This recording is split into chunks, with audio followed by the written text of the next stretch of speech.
চোখের সামনে যখন নারায়ণগঞ্জে একটা পরিবার আগুন দিয়ে বাসে পুড়িয়ে মেরে ফেলা হলো, আমার চোখের সামনে নারায়ণগঞ্জে যাত্রাবাড়িতে বাসে শুয়েছিল ড্রাইভার আর কন্ট্রাক্টর, তাকে আগুন দিয়ে পুড়িয়ে মারে হলো। ওস্তাদকে মাথা দিয়ে যে কন্ট্রাক্টর পুড়িয়ে মেরে 85 জন মানুষকে পুড়িয়ে ছাই করে দেওয়া হলো।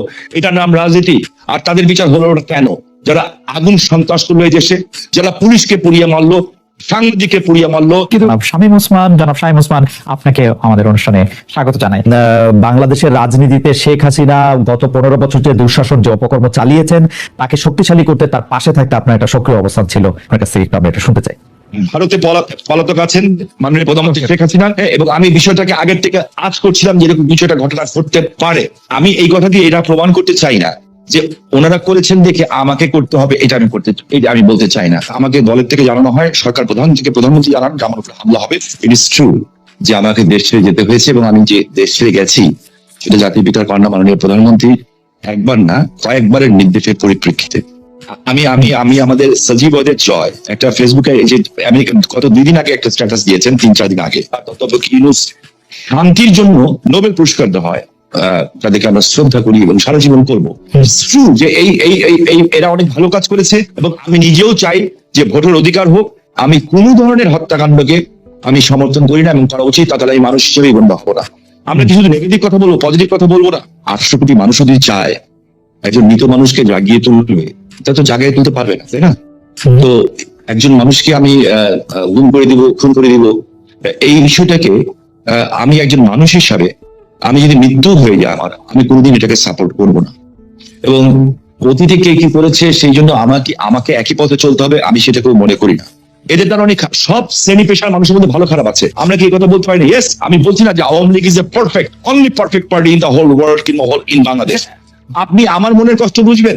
আমার 20 জন লোক মারা গেছে, আমার এই পা পঙ্গু হয়ে গেছে, আমি চেয়ারে বসে আমার শুনতে হয়, আমার পাটা উঠে গেছে, ঠিক আছে?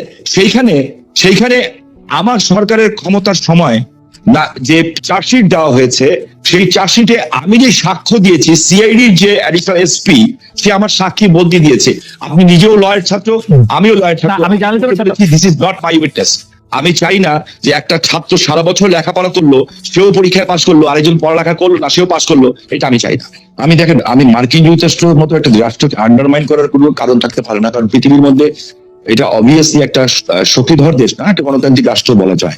যে আমার কাছে না কিছু মাঝে মাঝে অবাক লাগে যে মানুষের চরিত্রটা দেখতে, পৃথিবীর সব দেশের চরিত্র দেখতে ভালো লাগে। আমার কাছে মাঝে মাঝে আশ্চর্য হই যে আমরা কত রঙের মানুষ, আমরা আর কত নেগেটিভ কথা বলবো। আমরা পরে যখন আবার আপনার কাছে আসবো বিএনপির সাথে বর্তমান আপনার সম্পর্ক এবং সেইটা নিয়ে আমরা কথা বলবো, তার আগে আমরা একটু জনাব আন্দালিব রহমান পার্থের সাথে আমরা একটু কথা বলতে চাই। জনাব আন্দালিব রহমান পার্থ, আপনি একজন রাজনীতিবিদ হলো আমি আপনাকে খুব রেট করি একজন রাজনৈতিক বিশ্লেষক হিসেবে, যে মানে যেহেতু আপনি টক শোতে প্রচুর আপনাকে কথা বলতে হয়, অনেক প্রশ্নের জবাব দিতে হয় এবং অনেক ক্ষেত্রে আপনাকে বিভিন্ন ভবিষ্যতে কথা বলতে হয়, এবং এর অনেকগুলি আমার স্বীকার করতে দ্বিধা নেই, অনেকগুলি মিলেও যায়।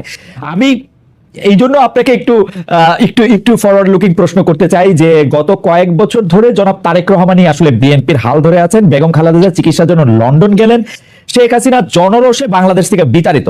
রাজনীতির এই পরিবর্তনটা আপনি আসলে কিভাবে দেখছেন? নতুন নেতৃত্বে নতুন রাজনীতির সূচনা কি হতে চলেছে?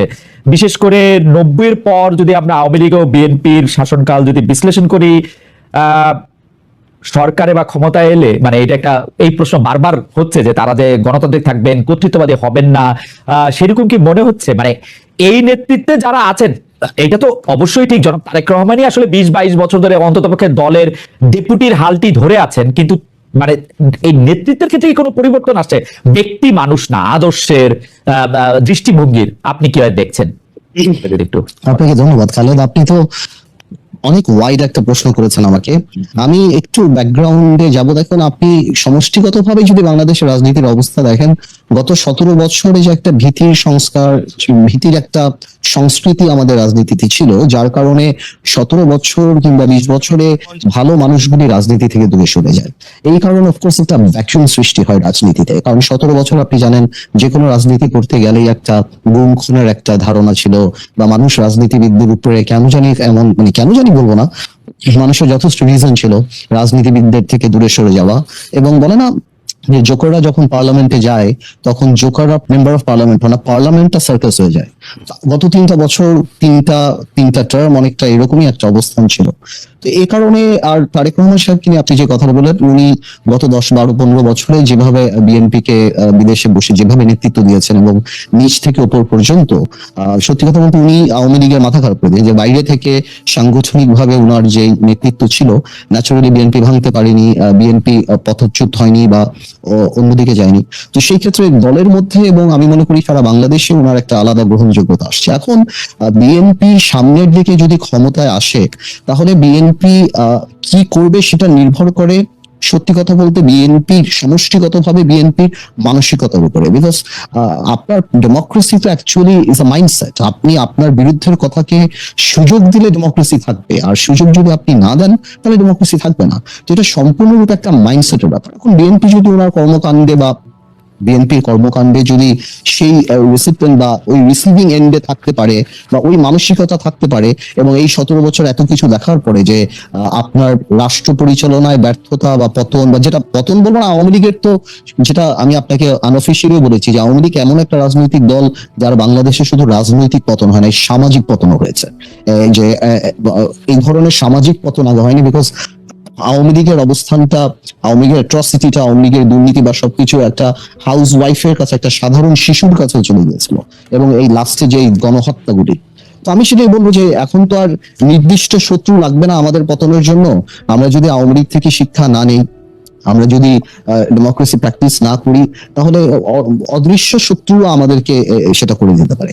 আমার মনে হয় ভবিষ্যৎ তো আর আমি বলতে পারবো না, এটা ইস্যুর উপর নির্ভর করবে। আজকে পর্যন্ত আমি আমার জায়গা থেকে বিএনপির সাথে যতখানি কথা বলেছি, যতখানি রাজনীতি করছি, আমি যথেষ্ট অ্যাকোমোডেটিভ। এবং আপনি যদি ইদানিংও দেখেন বিএনপির 31 দফা থেকে আরম্ভ করে অন্য সবকিছু, বিএনপি আমাদের সবার সাথেই কথা বলছে, সবার কাছ থেকে ড্রাফট নিচ্ছে, সবার কাছ থেকে উপদেশ নিচ্ছে, তারপর ওনারা এটা বাস্তবে আসছে। তো আমি যথেষ্ট অ্যাকোমোডেটিভ নেচার বিএনপির দেখতে পাচ্ছি। সো ইনশাল্লাহ আমি প্রোগ্রেসিভ থিঙ্কিং, আমি মনে করি আর খারাপ কি হবে, ইনশাল্লাহ ভালোই হবে। এখনকার গুম খুন নিয়ে আপনি আসলে কি বলবেন? যে সরকারের জায়গা থেকে এটি বারবার অস্বীকার করা হচ্ছে, কিন্তু এটি একটি বাস্তবতা। এই বাস্তবতাকে শামীম ওসমান কিভাবে দেখে, আমাদের যদি খুব সংক্ষেপে একটু বলতেন। আমি আপনাকে একটা জিনিস স্পেসিফিক্যালি বলতে চাই খুব পরিষ্কার ভাবে। আমি কোনো কিছু গোপন করে কথা বলতে শিখি নেই, কারণ আমি সাদাকে সাদা বলার, কালাকে কালো বলার। বাট আমার তার আগে আপনার মাধ্যমে খালেদ ভাই, আমি কালকে বাঁচবো না জানি না, আপনি একটা ভালো জায়গায় আছেন, জার্মানি একটা টেলিভিশনের সাথে আছেন।